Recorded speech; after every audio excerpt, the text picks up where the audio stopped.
পয়গম্বর মুসা নবী আল্লাহর কাছে কথা বলার জন্য যাচ্ছে, এমনি একজন ধনী লোকের সাথে সাক্ষাৎ।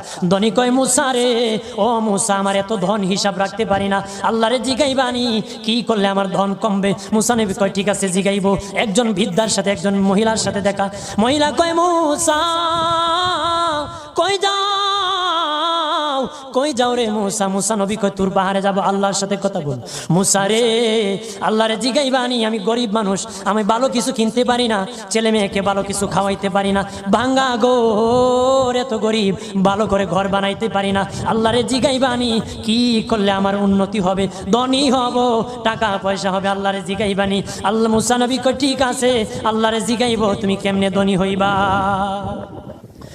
আল্লাহ নবী মুসা নবী তিন রাস্তার মোড়ে যা দেখে একটা লোক বসে আছে, তার দুই হাত নাই, দুই পা নাই, দুই হাত নাই,